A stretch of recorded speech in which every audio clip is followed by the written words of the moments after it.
Donc, bonjour à toutes et tous. Normalement, vous êtes venus pour voir où en est votre territoire en commun. On est d'accord sur ce point-là déjà ? Ouais, voilà, c'est pour ça que j'ai pas l'habitude. D'habitude, on est un peu plus en discussion, interaction. Là, je sens que c'est pas le format pour ça, mais c'est pas grave, on va essayer de voir. Donc je me présente déjà, donc je m'appelle Vincent Bergeau, je suis un des membres fondateurs et salarié de Territoriaux. On est une entreprise de l'économie sociale et solidaire. On fait du logiciel libre, on utilise des données ouvertes, on fait de la documentation aussi ouverte et on travaille sur beaucoup de communs. Et en particulier, on en parlera après de quelques-uns, sur un commun qui s'appelle OpenStreetMap. Et on est plutôt spécialiste de la cartographie, utilisant des données cartographiques venant de diverses bases. Vous connaissez sans doute ici tous les systèmes d'information touristique. Ouais. Ah, merci déjà de réagir, ça me soulage moi, parce que vous connaissez sans doute tout, peut-être du géotrek aussi. Ouais, j'ai des spécialistes en face, je vais avoir la pression. Et on va aussi parler, donc, entre autres d'OpenStreetMap, mais aussi d'autres communs numériques. Et avant de rentrer justement dans la présentation de différents communs, et j'ai envie de vous faire aussi un peu travailler dessus. Parce qu'en fait, moi, quand on me dit atelier, normalement, je fais rien. Et les gens font. Donc là, on ne va pas pouvoir tout à fait faire comme ça, c'est pas tout à fait le cadre, mais on va quand même, j'ai envie de vous présenter des éléments, mais ensuite également vous faire bosser un peu sur vos territoires que je ne connais pas, et de voir qu'est-ce qu'il peut y avoir sur vos territoires et qu'est-ce qu'il peut y avoir sur ces communs dans vos territoires. Donc je vois qu'il y a des ordis, c'est déjà bien. C'est bien pour envoyer ses mails. Et on peut s'en servir après pour aller explorer quelques communs.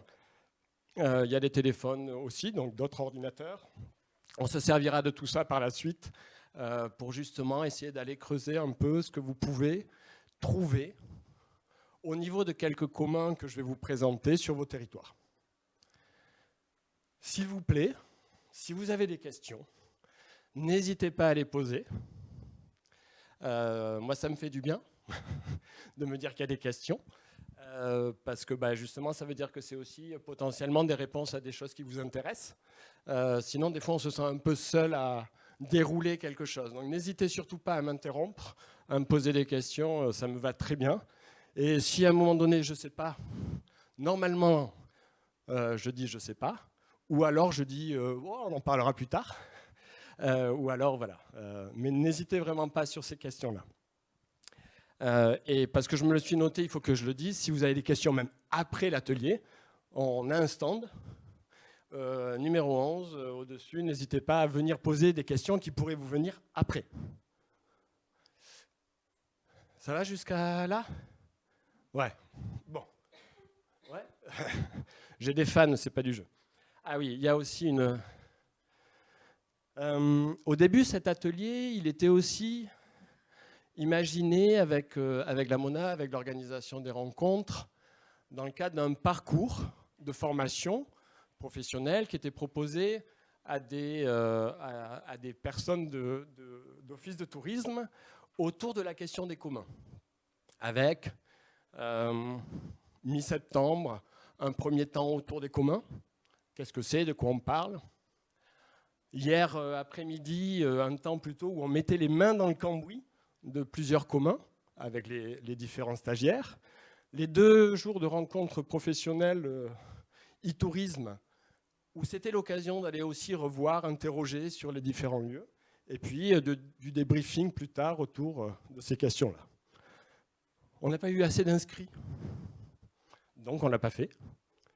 Mais l'atelier reste là, et l'atelier n'est pas tout seul, parce qu'il s'inscrit aussi dans une histoire au niveau des rencontres du tourisme. Ça a été déjà abordé l'année dernière, des sujets qui ont été abordés depuis un moment sur qu'est-ce qu'on peut faire avec les communs et avec ces communs numériques. Et entre autres, je ne vais pas revenir sur toutes les bases. autour des communs.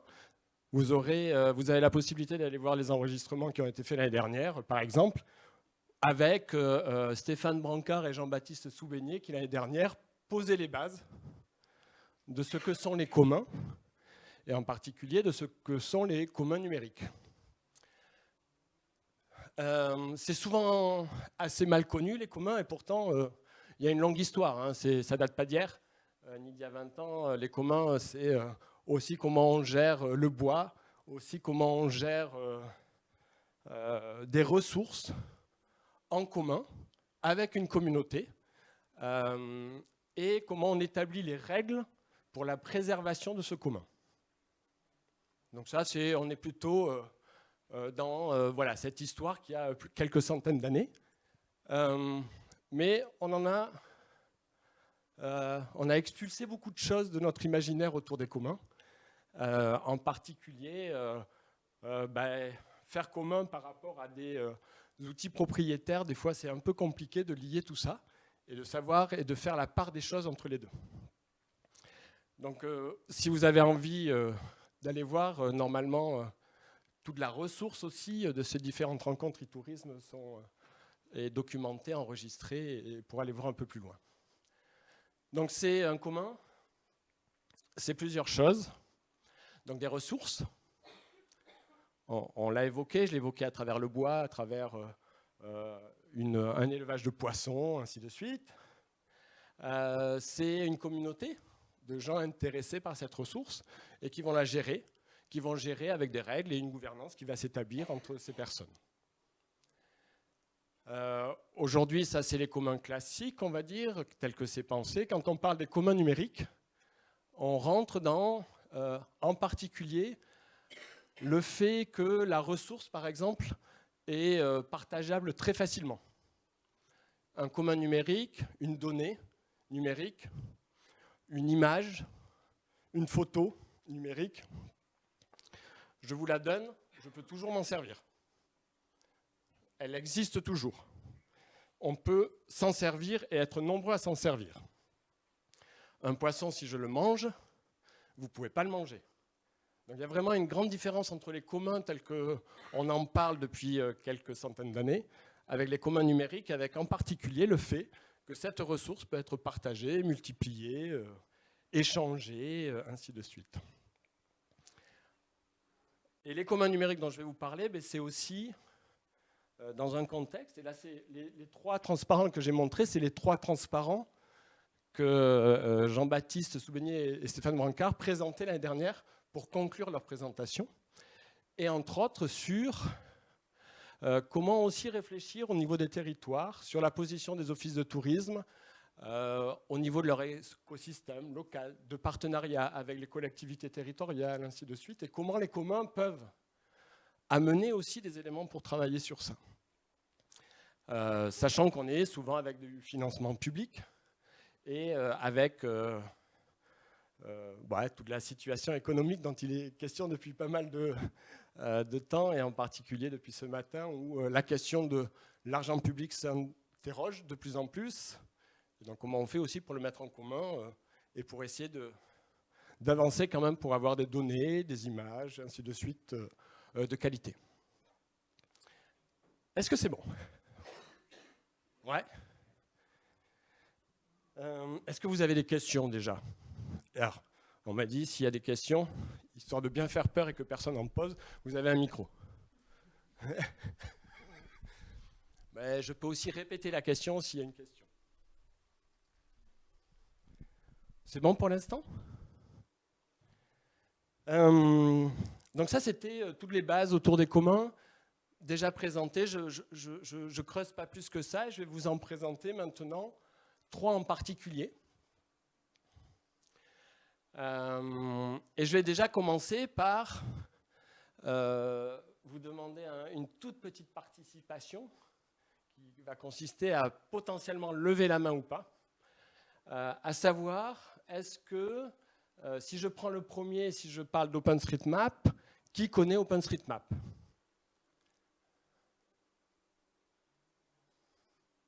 Ok. Donc j'imagine qu'il y a 3-4 personnes qui ne connaissent pas ou qui faisaient autre chose. Est-ce que parmi les gens qui sont là, il y a des gens qui ont par exemple déjà contribué à OpenStreetMap?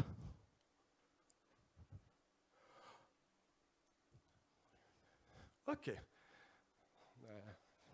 Bon, j'en reconnais quelques-uns, donc ce n'est pas du jeu, mais il y a aussi des têtes que je ne reconnais pas, donc ça c'est bien. Ok. Je vais vous poser la même question autour de Wikimedia Commons. Est-ce que vous connaissez Commons? Un peu moins. Alors que si je dis est-ce que vous connaissez Wikipédia? Ouais, ok. Commons, c'est en fait la bibliothèque, la médiathèque de Wikipédia. On verra un peu après. Qui a déjà contribué à Commons? Ouais, toi, t'es en jeu. Ok. Et troisième que je souhaitais vous présenter aujourd'hui, qui connaît Panoramax? Ouais, voilà, on arrive à quelques personnes.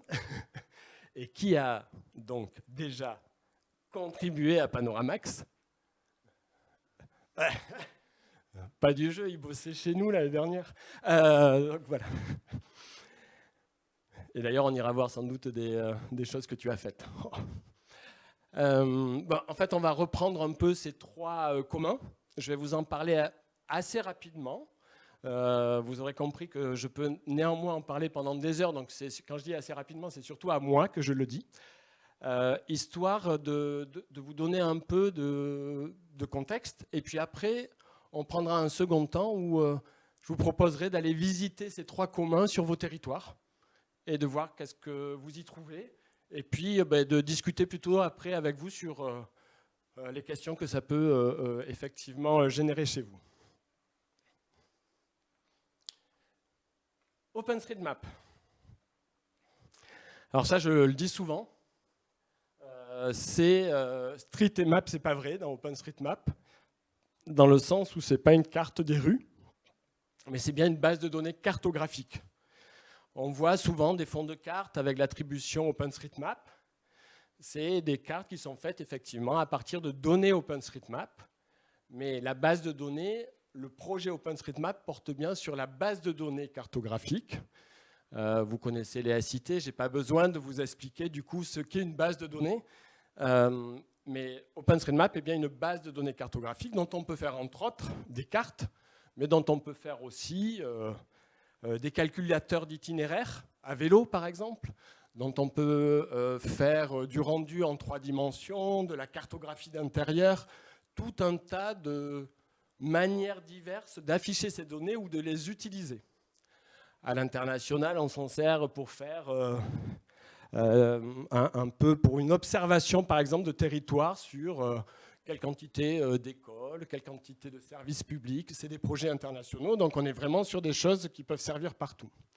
Là, j'ai mis quelques utilisateurs des données OpenStreetMap avec des usages à plusieurs niveaux. Il peut y avoir des usages très... J'utilise les données OpenStreetMap pour faire un fond de carte sur lequel je vais projeter d'autres points qui m'appartiennent. Vous reconnaissez sans doute... Vous reconnaissez sans doute quelques logos. Si je fais à gauche Microsoft, Apple, Tesla, ainsi de suite, j'imagine que vous reconnaissez ces logos. Les fonds de carte de la plupart de ces entreprises sont faites à partir des données OpenStreetMap et des fois d'autres types de données. Et par-dessus, ils projettent leurs propres points. Après, on a d'autres cadres où la SNCF utilise aussi des données OpenStreetMap pour faire des cartographies de l'intérieur des gares. Et là, ils ont travaillé à documenter dans OpenStreetMap l'intérieur des gares pour ensuite pouvoir faire des usages de ces données pour se déplacer d'un point A à un point B, en intérieur, en extérieur, avec différents profils. Komoot, GeoVélo, l'IGN, si vous connaissez l'application carte.app de carte de l'IGN, si certains d'entre vous la connaissent, C'est une application qui a 2 ans de l'IGN et les derniers niveaux d'interaction sont des données OpenStreetMap qui sont utilisées pour tout ce qui est point d'intérêt et ainsi de suite. Donc ça, c'est des exemples de données et d'entreprises qui utilisent les données. Pour certaines, elles n'y contribuent pas. Et pour d'autres, elles sont aussi des contributrices aux données, qui peuvent avoir des grosses équipes. Apple a eu jusqu'à 400 ou 500 personnes dans une équipe qui travaillait à contribuer aux données OpenStreetMap et à ajouter de l'information sur certains territoires. Donc voilà, on est sur des étages et des niveaux très différents dans le panorama des gens qui sont là. Le lien sur la carte vous amène sur, pour revenir un peu en France, sur le site de la Fédération des professionnels d'OpenStreetMap, qui est une fédération qui regroupe un ensemble d'entreprises qui travaillent dans les pratiques aussi de la communauté autour d'OpenStreetMap. Ça va? Oui? Tant mieux. Parce qu'en fait, je vais quasiment m'arrêter là. D'habitude, je ne m'arrête jamais sur OpenStreetMap. Là, je me suis dit, non, tu dois te retenir. Allez, non, je me retiens. Wikimedia Commons. Donc j'en parlais comme la médiathèque de l'univers Wikipédia.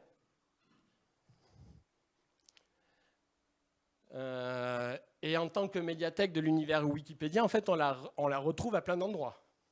Parce qu'elle est utilisée à plein d'endroits, cette médiathèque. Je donnais, par une recherche sur un site de recherche que je n'utilise jamais, sauf pour faire la démonstration ici lors de l'atelier, à savoir Google, en faisant la recherche du lieu où on est, dans les images, les premières images qui apparaissent et qui sont notées à gauche, ce sont les images de Wikipédia et donc de Commons. Les images de ce commun, qui est Wikimedia Commons, sont utilisées effectivement dans Wikipédia et donc sont aussi utilisées à plein d'endroits, dont à des endroits des fois sur lesquels on pourrait avoir plein de discussions de l'usage de Google de ces données, ainsi de suite. Mais néanmoins, aujourd'hui, on est bien effectivement sur des usages que l'on retrouve à plein d'endroits du web. Commons, vous pouvez y mettre des photos, vous pouvez y mettre, il commence à y avoir des modèles 3D aussi que l'on peut y mettre, il y a tout un tas d'objets qui peuvent être sur cette médiathèque. Et en particulier, vous pouvez le faire si vous êtes l'auteur de la photo, si vous êtes créateur de ce média. Donc tout à l'heure, j'ai vu 3 personnes, je crois, qui avaient déjà contribué. Alors là, j'ai une question que j'aime bien souvent poser aux offices de tourisme. Combien de photos avez-vous dans vos photothèques? Bouf, voilà. Bon. Comment ces photos sont-elles utilisées? Bon. Sur le site internet, sur des brochures, est-ce que c'est réutilisé par ailleurs? Rarement. Des partenaires? Ok. Est-ce que c'est utilisé à des endroits où vous ne savez pas que c'est utilisé? C'est possible. Et est-ce que c'est un souhait que vous avez de vous dire, on a des belles photos de notre territoire, au lieu de les garder entre nous, on va les mettre à disposition de tout le monde, tant qu'à faire, pour avoir de belles photos pour tout le monde? Ce serait bien, hein? Ouais. Et souvent, c'est plus compliqué. Alors après, derrière, il y a tout un tas de questions autour des licences, par exemple, autour des droits de cession, si c'est des choses qui ont été faites par un photographe à qui vous avez fait des commandes, ainsi de suite. Mais ça ne veut pas dire que c'est un état de fait qui ne doit pas changer. Il peut y avoir des réflexions, justement. Comment est-ce qu'on a, par la suite, le droit, par exemple, de publier ces photos sur Commons pour que ça soit réutilisé, réexploité? La valorisation du territoire, je crois que souvent, moi je ne viens pas du tourisme, mais je crois que c'est un des mots qui est souvent repris sur le fait, ben oui, dans les missions, la valorisation du territoire à travers l'image, entre autres, en fait partie. Et donc, est-ce que toutes ces images, on les garde sur notre ordi et dans notre photothèque, ou est-ce qu'on les met en partage en commun. Et tout à l'heure, en fait, les mains dans le cambouis, ça va être d'aller voir un peu ce qui existe sur vos territoires, sur ces différents communs, déjà. Pour déjà aller voir si, peut-être que vous avez déjà fait cette étude, mais sinon on prendra le temps de le faire entre nous ici. C'est bon encore? Troisième commun, Panoramax. Sur les précédents, on est plutôt sur des projets qui avaient 20 ans. Que ce soit OpenStreetMap, que ce soit Commons, Wikipédia et tout ça, cet univers, c'est des projets qui naissent début des années 2000 et donc qui ont souvent plus de 20 ans. Panoramax, on est sur une alternative qui a plutôt 2 ans, qui part d'une lettre ouverte, d'un chiche qui a été fait par l'association OpenStreetMap France à l'intention de l'IGN en disant et si on faisait un outil qui permette de faire de la photocartographie sur les territoires. Photocartographie, qu'est-ce que ça veut dire? Ça veut dire, tout le monde connaît Street View. C'est ce qui est appelé souvent photocartographie, à savoir, il y a des Google Cars qui ont sillonné tous les territoires, qui ont fait des photos, et donc on a une visibilité effectivement après de ces données dans son navigateur, ainsi de suite, de ces photos. L'idée de Panoramax, c'est de dire, on peut faire ça d'une autre manière qu'avec Google Street View et avec les Google Cars, mais aussi chacun peut le faire aussi avec son téléphone. Il y a des applications qui permettent, on va se déplacer à pied, on va se déplacer en voiture, à vélo, de faire des photos. Vous voyez comme je fais bien des photos là et je vous oblige à me sucer pour changer un peu d'air. Et donc l'appareil photo, l'application fait une photo toutes les 2 secondes et vous chargez tout ça après sur Panoramax et vous avez les photos après dans votre navigateur. Vous avez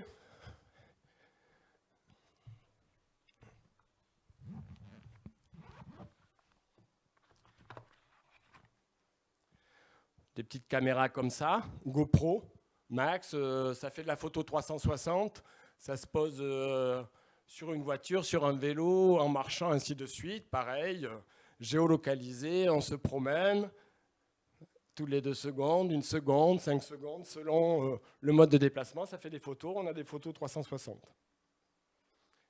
Ça part sur les serveurs de Panoramax, c'est flouté.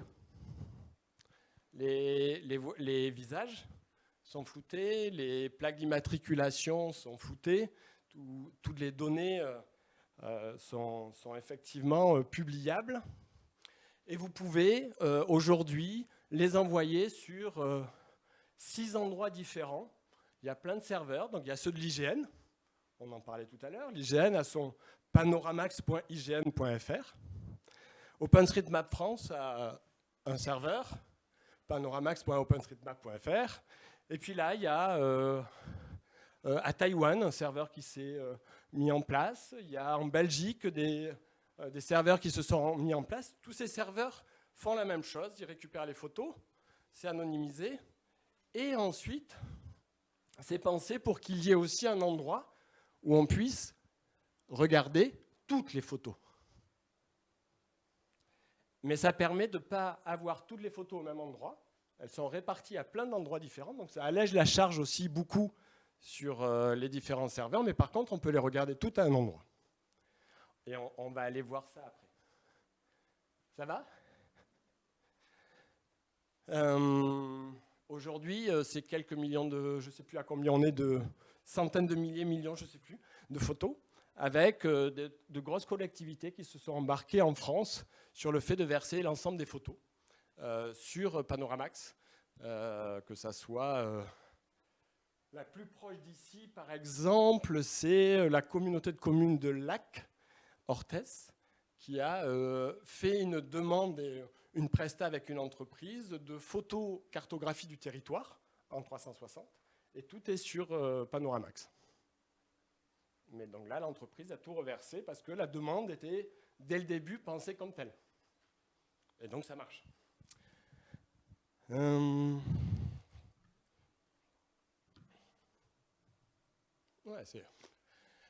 je suis presque dans les temps que je m'étais dit, je suis content.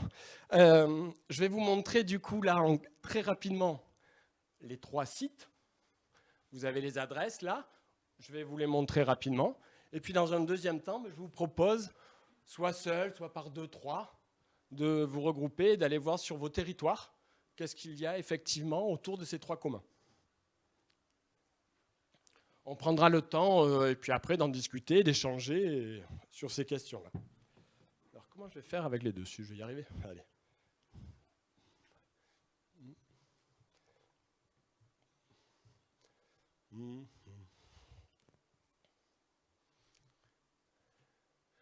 OpenStreetMap. Souvent, ce rendu est le plus classique que l'on connaît. C'est une manière d'afficher les données. C'est ce qui est appelé dans la communauté le rendu standard d'OpenStreetMap. Son objectif, c'est principalement d'avoir le maximum d'informations visibles, même si des fois ça paraît surchargé, mais parce que son objectif, ce n'est pas d'avoir quelque chose d'épuré, c'est d'avoir le maximum d'informations. Donc si on se... Allez, on va aller à Beaumont. Si on regarde par ici, hop, si on se rapproche, donc voilà, on commence à voir ici le rendu standard des données OpenStreetMap. Pourquoi je dis standard? Parce que OpenStreetMap n'est donc pas une carte, mais une base de données dont on va pouvoir faire des cartes. Et on va pouvoir mettre en avant différents types de données selon ce que l'on veut donner à voir justement de ces données-là. Mais derrière, c'est toujours la même base de données cartographique. Donc là, on a sur une carte cyclable où on verra d'autant plus des éléments qui intéressent les cyclistes que sont des points d'eau, ainsi de suite, les transports en commun, voilà. Mais on pourra avoir aussi une carte des transports avec... donc c'est toujours les données OpenStreetMap, mais ce n'est pas les mêmes données qui sont mises en avant. Et des rendus comme ça, il y en a des centaines, des centaines, des centaines. Donc toujours les mêmes données, mais par contre avec des manières différentes de les afficher. Si on regarde du côté de Commons, donc adresse commons.wikimedia.org, je vous remettrai les 3 adresses évidemment après. Si je regarde, je vais rester sur le lieu où on est tant qu'à faire.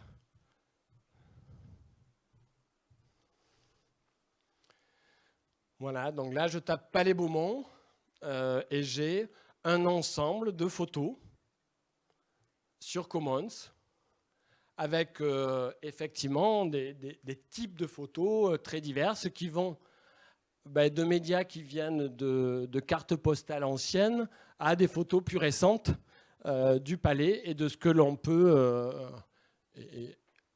donc ici où on a des photos plus récentes effectivement. Donc ça, c'est l'ensemble des photos qu'on peut trouver sur le lieu où on est, par exemple sur Commons. Je vois plus, j'arrive pas à voir si vous le voyez. Ah oui, 404, voilà.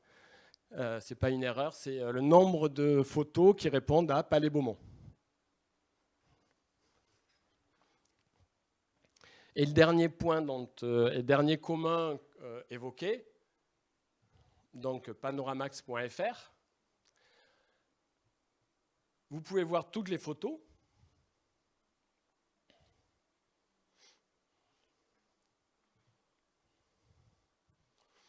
Je n'ai pas fait le test à Pau. Pau. Hop. Ah ben, je n'ai pas fait le test. Mais... Alors, il y a des photos qui peuvent dater d'un petit moment, selon les cas, parce qu'il y a aussi des photos qui ont été importées d'autres projets existants avant, avec les droits évidemment de les importer. Et donc, on a ici des photos qui vont être... voilà...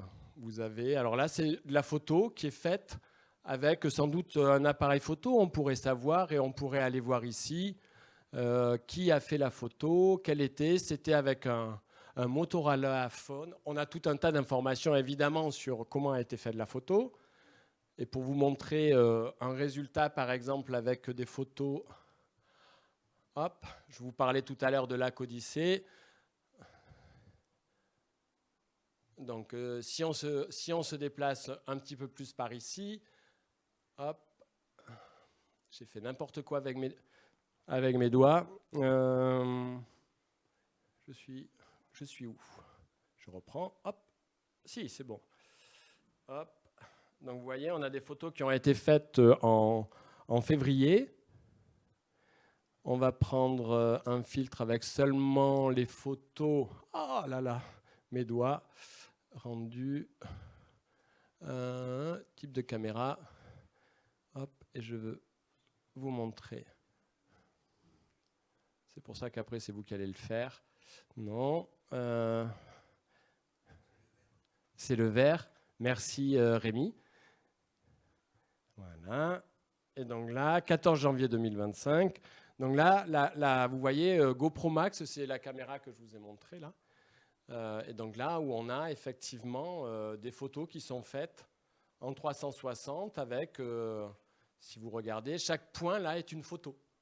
Donc on est vraiment sur énormément de photos et qui, du coup, après vont servir à plein d'endroits sur la collectivité, que ça soit pour un état des lieux des routes, mais aussi pour montrer des trajets. Rémi a fait la Vélodyssée à vélo avec cette caméra et a fait des photos sur en une semaine, 10 jours, je ne sais plus combien de photos, 29 000 photos, et qui ont été mises sur Panoramax et qui permettent de voir la Vélodyssée, par exemple.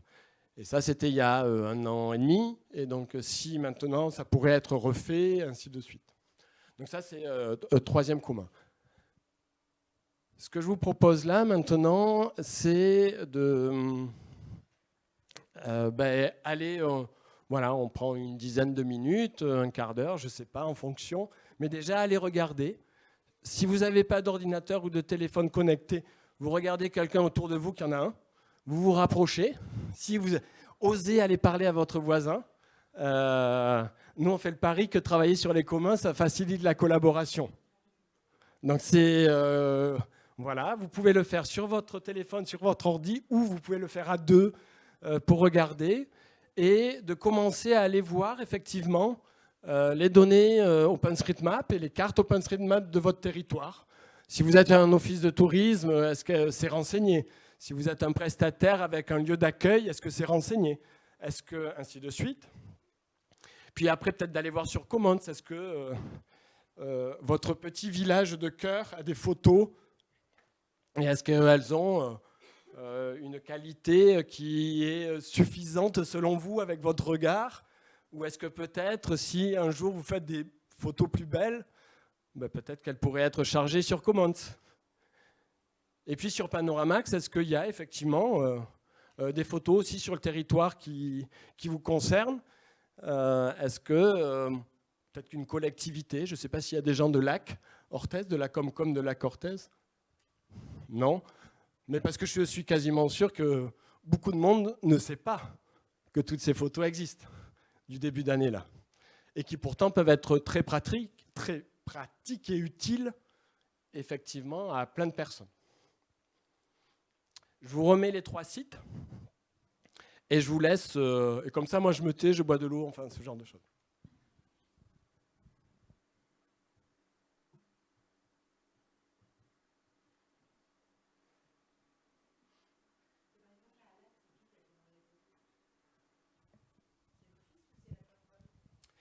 Et par exemple à Lac, où c'est qui a commandé les photos? Est-ce que c'est l'office ou est-ce que c'est la Comcom? Je répète pour l'enregistrement. Hein. Et a priori, je pense que c'est la Comcom, vu la couverture du territoire. Je pense que c'est la communauté de communes qui a fait la commande. Elle a fait la commande à une entreprise qui s'appelle Sogefi, c'est marqué. Hein. Et je ne fais pas de pub pour Sogefi, c'est juste, voilà, qui du coup reverse les photos après sur Panoramax. Mais toutes ces images peuvent être utilisées par d'autres. Tous les projets que je vous montre, et toutes ces images ou toutes ces données que je vous montre sont des données qu'on a le droit de réutiliser, qu'on a le droit de, y compris dans des activités économiques, ainsi de suite. Ce que l'on doit... Les images sont sous une licence qui permet le réusage, y compris donc économique, touristique. Ce qui est la règle, c'est de partager aussi qui a fait cette photo. Et il y a des règles d'attribution de qui a fait ce travail. Tous ces projets, souvent on parle de libre de droit. Souvent on parle de libre de droit. En fait, pour tous ces projets, il est souvent plus intéressant d'imaginer libre par le droit. Le droit protège ces différentes images, mais en disant, vous avez le droit de les utiliser, mais par contre, vous devez citer l'auteur, vous devez ainsi de suite. Mais c'est protégé par le droit. Il n'y a pas de droit. Parce qu'en fait, ça n'existe pas de droit. Un peu le domaine public, mais ça n'existe pas vraiment en France, le domaine public.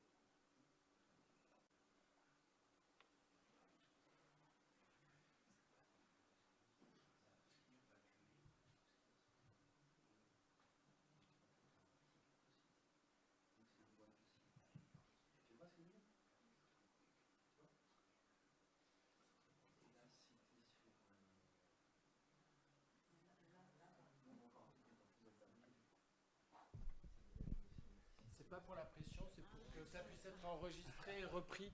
Non mais vraiment parce que je suis sûr que c'est une question intéressante et en même temps ça peut intéresser tout le monde. Non, c'est juste là pour le coup, comment je peux avoir accès à tout ce qui est... Là, je suis allé sur mon petit village. Donc tu es allé sur OpenStreetMap. Oui, je suis sur OpenStreetMap. Je suis allé voir justement la carte cyclable, oui, par exemple. Mais en fait, s'il n'y a rien qui se apparaît, c'est qu'il n'y a rien qui a été renseigné. Alors, après, il peut n'y avoir rien de renseigné. Comment je peux avoir accès à tout ce qui a été renseigné? Alors, si on veut voir tout ce qui est renseigné sur OpenStreetMap, sur le site, pour voir vraiment toutes les données disponibles. Hop.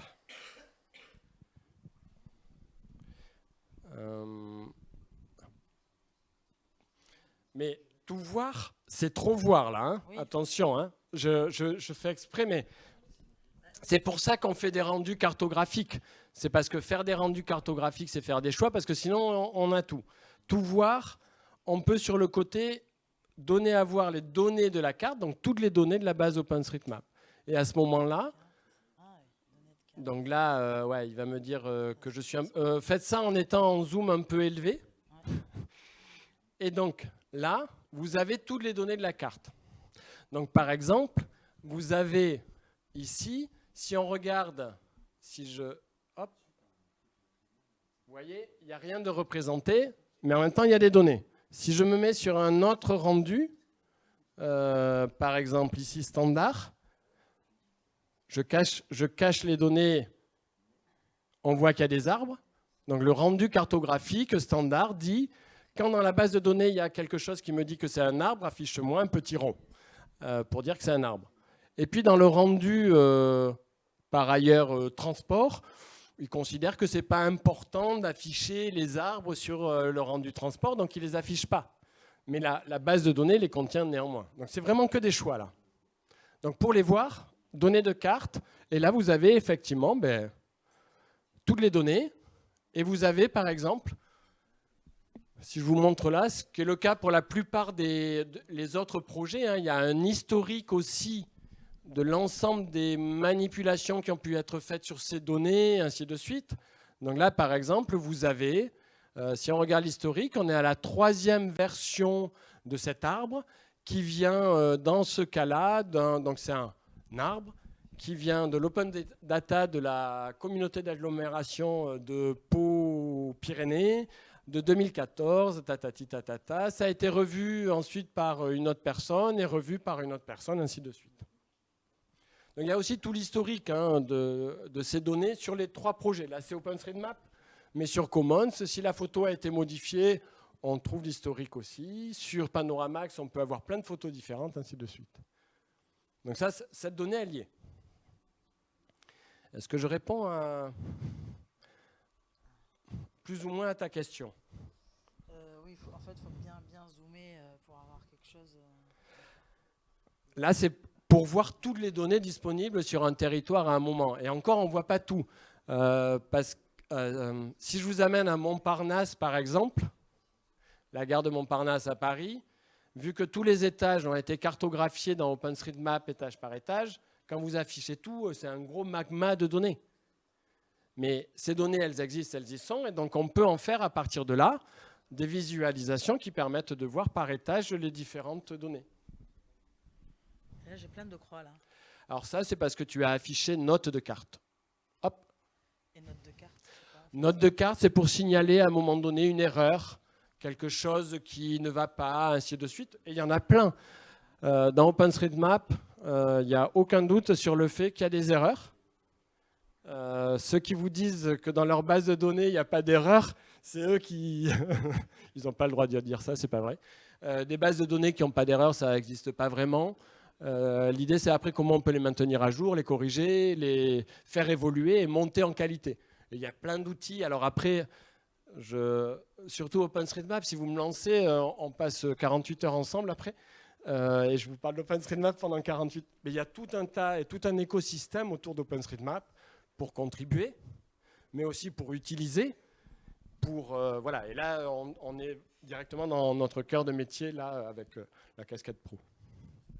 Mais casquette aussi bénévole sur des projets comme OpenStreetMap France, où j'ai aussi des activités au sein d'OpenStreetMap France, qui est une association sans salariés, il n'y a pas de salariés, il n'y a pas de prestats, ainsi de suite, et où on a aussi une activité de mise en avant des projets autour d'OpenStreetMap. Donc c'est là où on est souvent autour des communs, avec plusieurs casquettes. Quand on décide d'essayer d'en vivre, ben on a plusieurs casquettes, dont la casquette aussi de bénévoles, mais aussi de professionnels. Et aussi, quand on est, voilà, par exemple, de chercheurs associés d'un laboratoire, l'Université Bordeaux-Montaigne qui accueille maintenant un doctorant sur les géocommuns et sur l'impact des géocommuns sur la collaboration entre les territoires.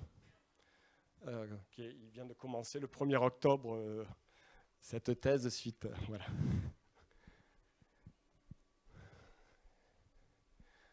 Donc l'écosystème pour tous ces outils, il est énorme en fait à chaque fois.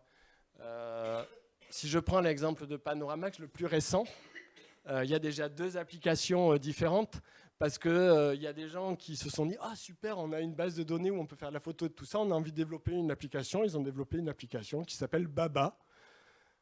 Ne me demandez pas pourquoi, j'en sais rien. Mais c'est une application libre qu'on peut utiliser qui alimente Panoramax. On fait des photos avec son téléphone, ça alimente. Et puis, l'IGN a fait aussi une start-up d'État, comme ils appellent, avec visée de développer Panoramax. Et dans le développement, il y avait aussi le fait de créer une application qui s'appelle Panoramax et qui permet sur son téléphone de faire de la photo. Et ça va au même endroit. Et tout comme OpenStreetMap, il y a des dizaines de moyens de contribuer, mais les données, elles vont au même endroit, dans la base de données, et ainsi de suite.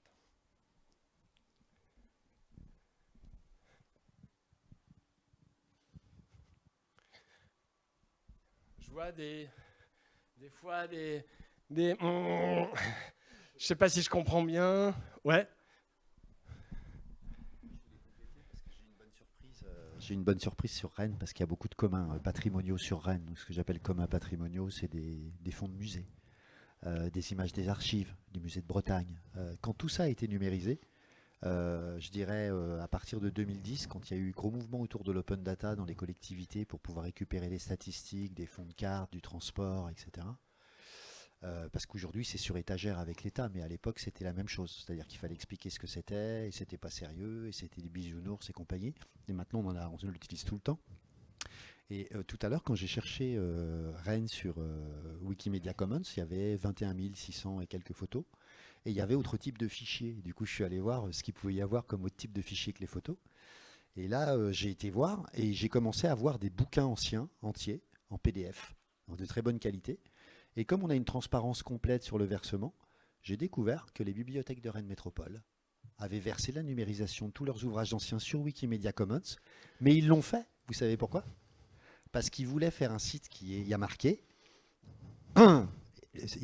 pour les tablettes rennaises, et il y a un lien.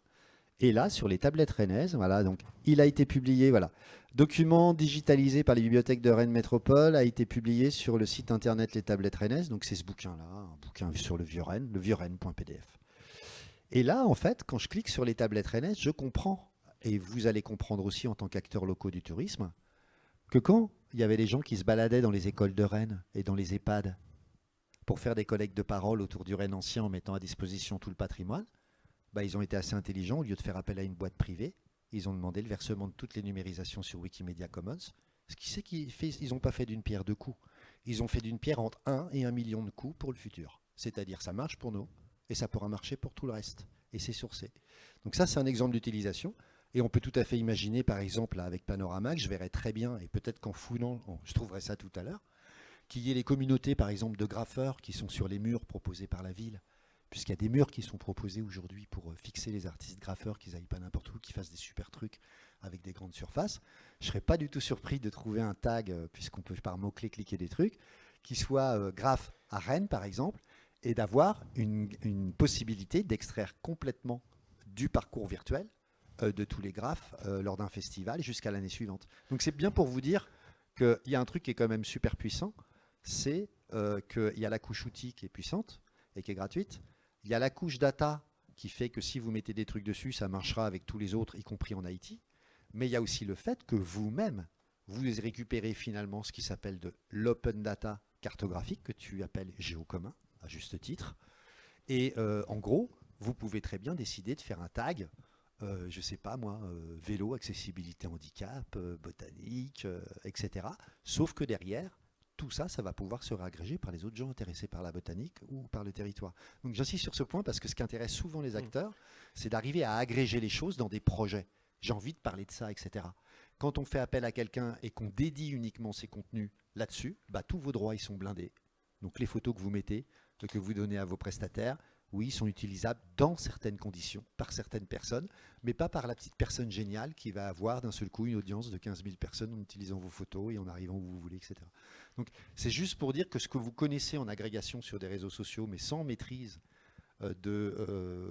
finalement les droits, là, vous lâchez prise sur la réutilisation, mais vous maîtrisez finalement, parce que quand monsieur parlait de licence, il y a un truc qui est super intéressant dans les communs, c'est contrairement à ce qu'on pense, il y a des communs qui sont à libre réutilisation à usage commercial compris pour qu'il y ait une vie économique qui puisse se développer autour d'eux, à condition qu'ils soient non exclusifs et donc que tout le monde puisse continuer à s'en servir gratos.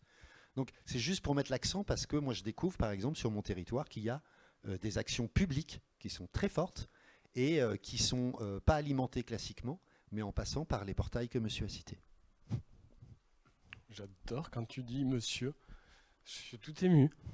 Alors c'est marrant parce on n'en a pas du tout parlé, mais samedi je suis à Bayonne pour animer une cartopartie avec le festival Point de Vue, qui est un festival depuis des années sur Bayonne et maintenant la communauté d'agglo du Pays Basque, autour des œuvres de street art.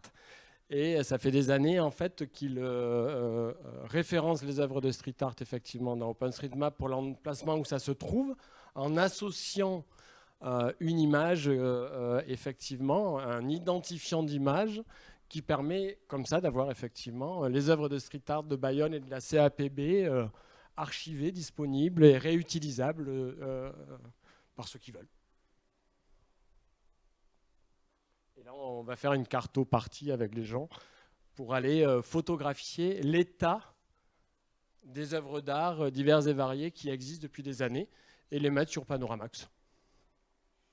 Du coup, il y aura des photos à jour de l'état des œuvres d'art à Bayonne et de la CAPB.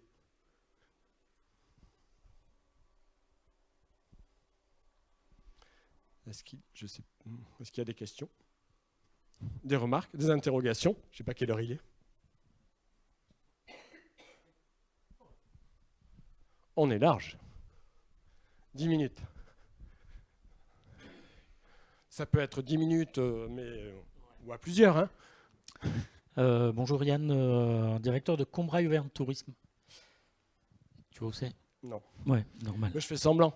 Non, mais c'est normal, hein, tu Ouais, peux pas savoir. Merci. Juste un truc qui me fait penser à Benigni, Roberto. D'accord. Voilà, c'est un truc Je voilà, le que prends j'avais. plutôt comme un compliment. Ouais, Merci. ouais, non, mais voilà, je pensais à ça.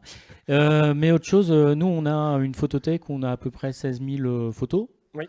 Évidemment qu'on essaye de trier parce qu'il y a de tout et il y a tout et rien. Et l'idée, c'est de se dire comment on ferait avec 16 000 photos pour essayer de les rentrer là-dedans. Alors, il y a plusieurs options. Déjà, il faut, en premier lieu, s'assurer que vous avez les droits. À savoir le droit, effectivement, de publier ces photos sur Commons, par exemple, ou sur Panoramax, en disant avoir les droits, ça veut dire, en fait, le droit d'auteur, le droit moral, il est conservé, hein, il appartient toujours à la personne qui a fait la photo, mais par contre, ça veut dire que les droits patrimoniaux autorisent la réutilisation par d'autres personnes, et y compris une utilisation commerciale de ces images. Donc ça, déjà, premier point, c'est s'assurer de la validité juridique, effectivement, pour ça. Ensuite, sur Commons, il peut y avoir une méthode une à une, hein, on les ajoute, on ajoute les bons mots-clés qui disent Combray, ainsi de suite, voilà. Et puis ça va sur OpenStreetMap en expliquant. Alors dans chaque communauté, là, il y a des règles qui vont aussi définir comment on a le droit d'importer, d'intégrer des données. C'est-à-dire qu'elles ont toutes des règles aussi, hein, parce qu'on parlait de la gouvernance tout à l'heure et des règles que met en place la communauté, c'est une réalité. Hein. C'est-à-dire qu'on ne fait pas ce qu'on veut, évidemment, mais en même temps, on a déjà plein de choses qui nous permettent de faire beaucoup de choses, mais il s'agit de savoir comment le faire. J'ai par exemple en tête des gens qui ont travaillé dans le cadre c'était des Wikipédiens en résidence, donc des gens qui étaient de la communauté Wikipédia, souvent dans des universités ou dans des musées, qui les ont pendant 6 mois, 9 mois, 1 an, 2 ans, eu en résidence rémunérée et ainsi de suite, et dont un des boulots était de travailler, par exemple, et là ils ont des outils beaucoup plus avancés de scripts qui vont permettre d'envoyer de la photo bien référencer les bons mots-clés, ainsi de suite, et donc d'avoir les photos qui ensuite sont sur Commons. Il y a des musées à Toulouse qui ont numérisé une quantité aussi astronomique de photos. Tu parlais de Rennes, que je ne savais pas non plus sur Commons. Donc après, voilà, il y a vraiment aussi autour de Commons, par exemple, tout un univers avec, voilà, entre autres, le mouvement des Wikipédiens en résidence, qui sont vraiment des gens qui ont des compétences très avancées, à la fois sur la compétence Wikipédia et sur tout l'univers autour de Wikipédia, et qui peuvent à des moments intervenir sur des projets comme ça. Et après, dans à peu près tous les territoires, il y a aussi des groupes locaux, de gens qui sont passionnés. Des fois, c'est bien d'aller taper à la porte et dire coucou, voilà, nous on se pose ces questions. Ça ne veut pas dire qu'il faut se débarrasser de la question sur des bénévoles. On est d'accord. Mais il n'empêche qu'aller les voir et en parler avec eux, ça peut aussi être un moyen de commencer à dire « Ah ben oui, on peut peut-être travailler comme ça, avec des gens du territoire, avec des gens qui sont déjà là. » Je ne connais pas beaucoup d'endroits en France où il n'y a pas des contributeurs Wikipédia ou des contributeurs OpenStreetMap, et de plus en plus souvent des contributeurs Panoramax, mais on a un ratio de 10 hein, en termes de durée de vie entre les 2 premiers projets et Panoramax. Donc on n'est pas encore à la même échelle, évidemment, d'existence du commun. Mais j'ai presque envie de dire que tout est possible, mais ça va dépendre. Alors il y a effectivement la question au début, est-ce que c'était un prestataire? Est-ce qu'il vous a laissé des droits? Est-ce que vous pouvez le revoir pour rediscuter avec lui, en fait, hein? Est-ce qu'il a encore une activité économique autour des photos qu'il a faites, ou est-ce qu'il est prêt au contraire aussi à avoir des formes de publicité pour lui? Parce qu'en fait, quand des photos sont faites par quelqu'un et qu'elles sont réutilisées après à plein d'endroits, quand on dit qu'il y a une mention de l'auteur, c'est l'auteur. Et l'auteur, c'est le photographe. Et donc son nom est connu du coup. Dans les photos qu'il aura pu faire à ce moment-là, effectivement, d'autres pourront s'en servir d'un point de vue commercial. Mais après, si des gens ont envie de le contacter parce qu'ils adorent ces photos en me disant « Ah ouais, on pourrait en faire d'autres », bon, ben ça, après, il peut le faire et peut avoir... enfin, voilà, ça n'exclut pas.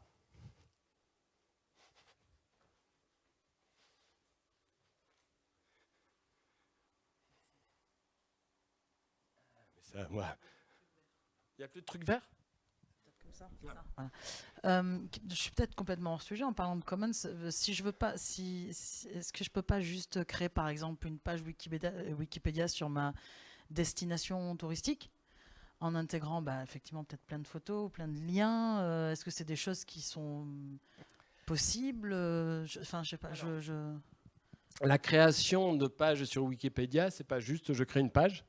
Il y a des règles de validité et d'éligibilité à la création d'une page.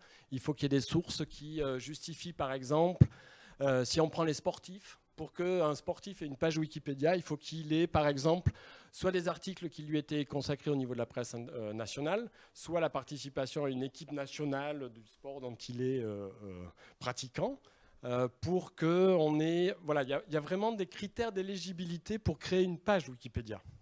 Ça ne se crée pas juste comme ça. Après, par contre, un des boulots qui pourrait être un boulot d'office de tourisme, à mon avis, c'est d'aller voir, par exemple, est-ce que la Comcom est bien renseignée, est-ce que ou de regrouper de la connaissance des bouquins qui ont été écrits, des articles de presse. En fait, tout ça, c'est ce qui va permettre de sourcer, ensuite, ce qui permettra d'écrire un article sur Wikipédia.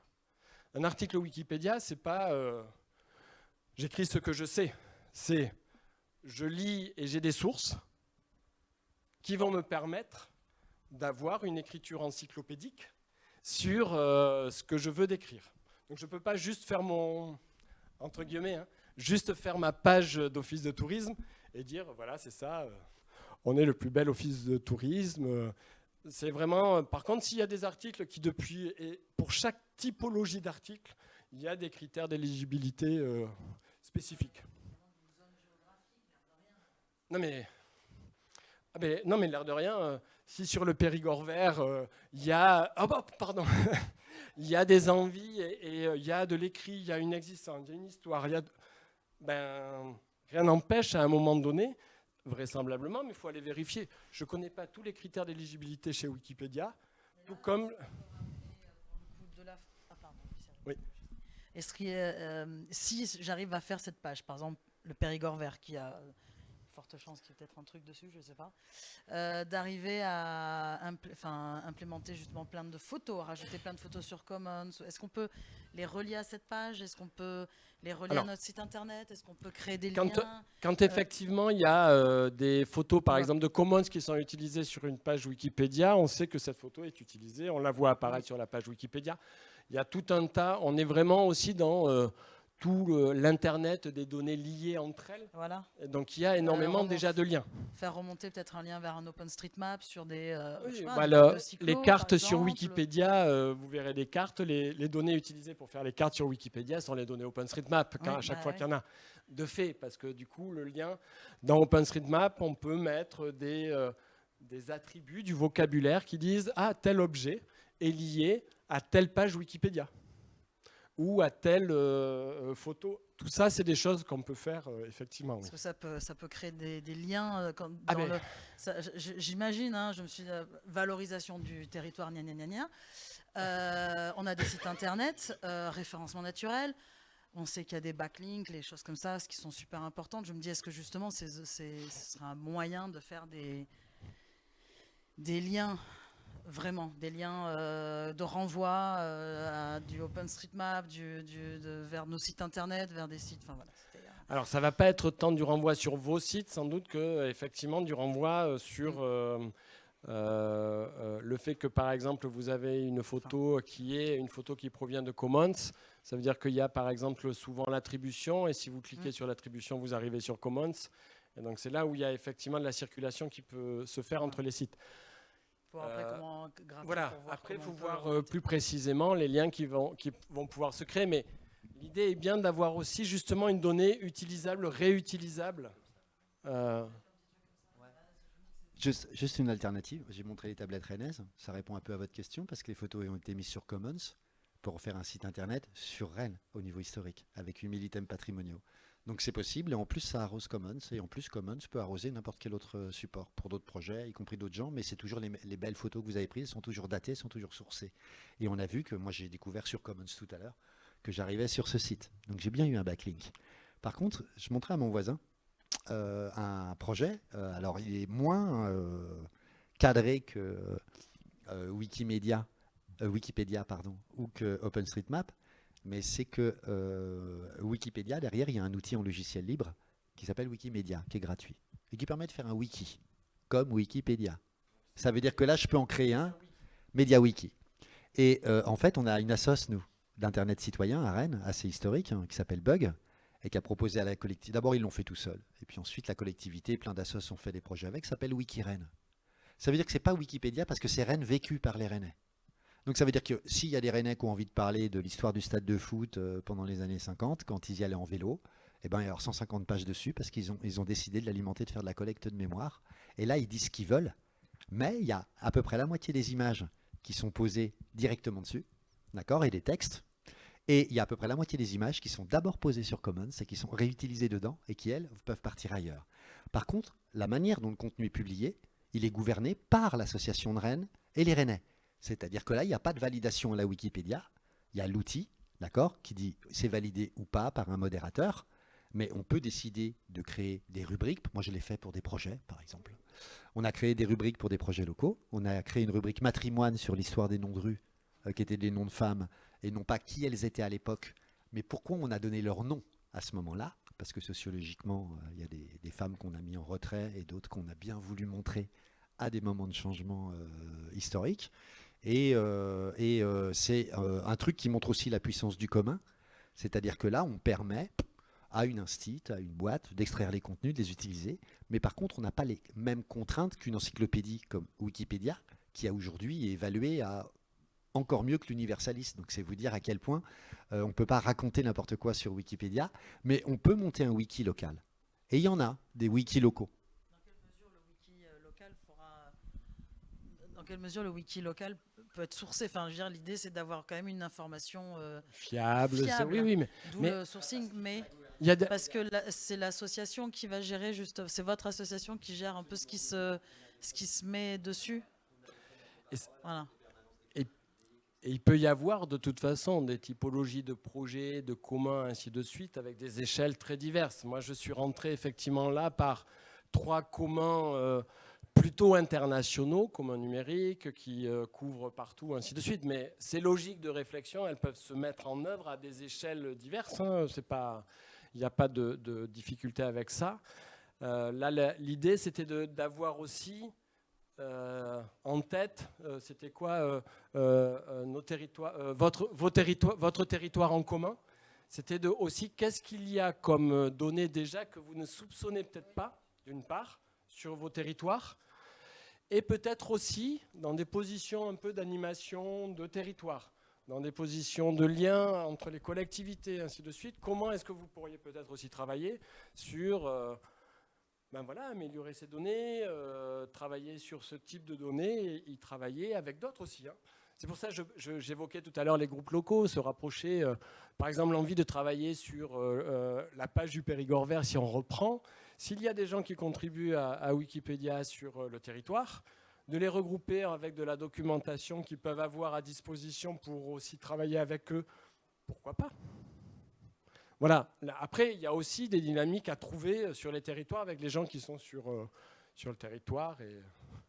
Mais c'est vrai à peu près partout. Je suis à Bordeaux, il y a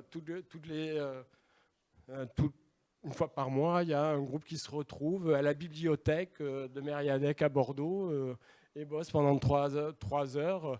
C'est mis à leur disposition et ils bossent sur les sujets qui les intéressent. Je ne sais même pas lesquels. Voilà, mais du coup, ils ont déjà des lieux à disposition, une connexion Internet et potentiellement de la ressource. Bon, il faut que je m'arrête parce que du coup, on a passé... Non, on n'a plus de questions. Si, je rigole.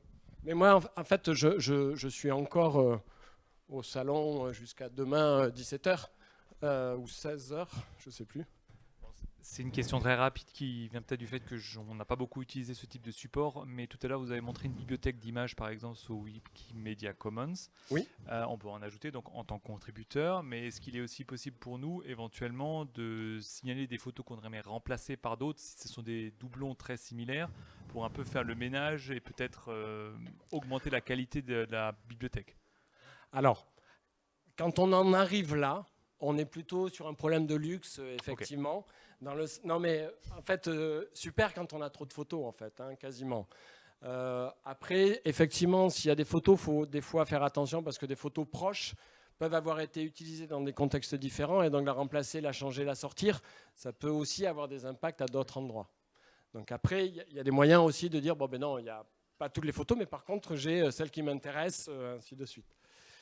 Et après, il y a sur certains cas la possibilité effectivement de faire des remplacements de photos, ainsi de suite. Si on a des photos de meilleure qualité, effectivement, il y a souvent des espaces et pages de discussion qui vont permettre de dire est-ce que les gens sont OK, d'accord, pas d'accord, ainsi de suite. Mais ce n'est pas juste comme ça, parce que je la trouve plus jolie, mieux faite, et je peux avoir plein de critères, que ça suffit pour dire « Ah oui, je peux le faire ».